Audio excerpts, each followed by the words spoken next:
Bonjour et bienvenue, voici notre tour d'horizon économique, géopolitique, énergétique et boursier. Nous sommes le mardi 2 septembre et pour comprendre comment tourne une planète finance qui a les yeux braqués sur Tianjin et Pékin, c'est sur l'inforruptible et nulle part ailleurs. Et la chronique du jour, vous me voyez venir, ce sera sommet de l'OCS, un monde qui bascule, pas à notre avantage. Ce sommet, organisé chaque année par la Chine, dans le cadre de l'OCS, l'Organisation de coopération de Shanghai, est transformé cette année en une forme d'affirmation de la puissance de l'Asie et de ses alliés, mais surtout tente à démontrer que l'équilibre planétaire est en train de basculer côté BRICS, côté Asie, Afrique. Et la meilleure preuve, c'est que si vous prenez les membres fondateurs de l'OCS, une dizaine de pays, on a déjà plus de la moitié des habitants de la planète, plus 16 pays dits partenaires et observateurs, et là on frôle maintenant le tiers du PIB de la planète. Et surtout, ces 26 concentrent l'essentiel des matières premières dont a besoin l'Occident, et notamment les États-Unis. Alors oui, vous les connaissez, ces matières premières cruciales, voire critiques, qui sont les terres rares, désormais également. On a l'argent, classé parmi les 10 métaux critiques par l'administration Trump, et on voit d'ailleurs que l'argent franchit les $40, et l'or, les contrats à terme, ont franchi le cap des 3500. Alors, cette hausse de l'argent et de l'or, elle ne sort évidemment pas de nulle part, et elle a bien sûr un rapport avec l'OCS. C'est bien pour ça que j'ai commencé la chronique par évoquer ce sommet, car c'est le sommet de ceux qui ne veulent plus détenir du dollar. Un dollar dont Donald Trump dit qu'il veut qu'il baisse. Bah oui, fatalement, vous n'avez pas envie de détenir une monnaie de singe.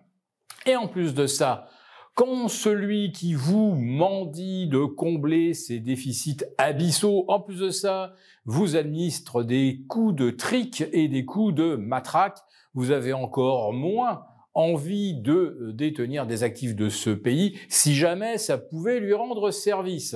Aujourd'hui, qui a envie de rendre service à l'Amérique ? Alors l'Amérique, elle se sert via les tarifs douaniers.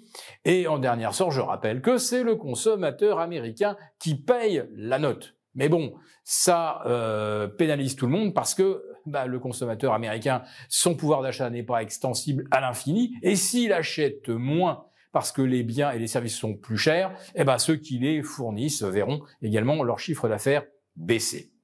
Mais là, tout récemment, les États-Unis ont décidé de frapper très fort sur l'Inde. Alors, je ne sais pas si l'Inde est un partenaire économique majeur des États-Unis. Il ne semble pas que ça soit le cas. Alors à ce moment-là, est-ce qu'il fallait prendre le risque de jeter l'Inde dans les bras de la Chine ? On sait à quel point l'Inde et la Chine, c'est un peu du je t'aime, moi non plus. Il y a une méfiance réciproque, sachant que les deux pays représentent environ 1,450 milliard d'habitants.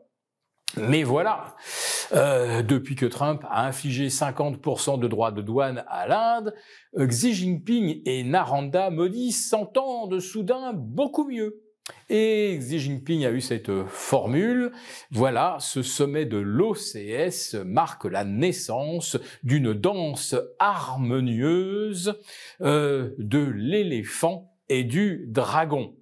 Alors, après avoir jeté la Russie dans les bras de la Chine il y a 3 ans, avec toutes les sanctions liées à la guerre russo-ukrainienne, voilà que maintenant Chine et Inde se rapprochent. et se rapproche avec la même vision qui est les États-Unis ne veulent plus de nous, eh bien qu'on se rassure, nous on ne veut plus non plus des emprunts américains. Et là, on le sait, la Fed a déjà commencé à monétiser sa dette. Là, on peut imaginer maintenant que chaque fois que l'Inde va réussir à exporter quelque chose vers les États-Unis, et ça va devenir plus compliqué, eh bien, ça ne sera pas recyclé sous forme de T-bond. Bah oui, parce que le mécanisme, c'est un petit peu ça. Quand un pays réussit à exporter vers les États-Unis, il engrange du dollar, et ce dollar est réinvesti dans des T-bonds. Bah, si vous n'avez plus d'échange avec les États-Unis, vous n'avez plus de raison d'acheter des T-bonds. Autrement dit, Trump se tire une balle dans le pied. Mais pour l'instant, il fanfaronne. Et oui, parce que les recettes douanières qu'il perçoit sur l'essentiel, d'ailleurs, des pays présents au sommet OCS de Tianjin et de Pékin, eh bien, 335 milliards de recettes depuis le mois d'avril dernier. Mais rien qu'en un mois, les États-Unis viennent de creuser leur déficit de 500 milliards supplémentaires. C'est absolument abyssal.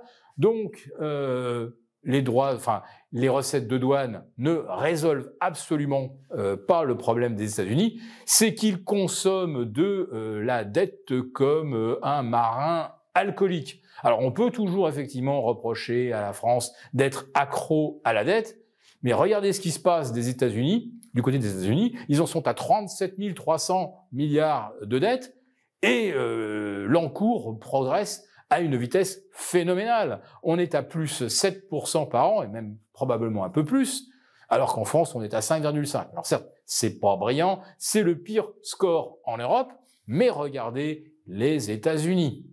Donc les États-Unis viennent d'ouvrir la boîte à baffes douanière, tout le monde en prend pour son grade, mais aujourd'hui, à Tianjin et à Pékin, la riposte se prépare.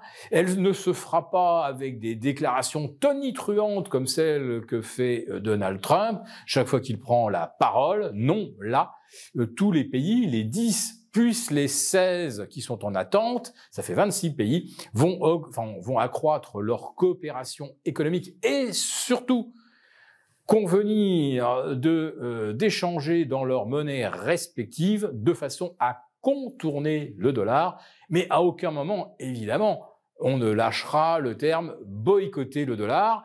On dénoncera l'unilatéralisme américain, des décisions contraires à la fluidité du commerce mondial.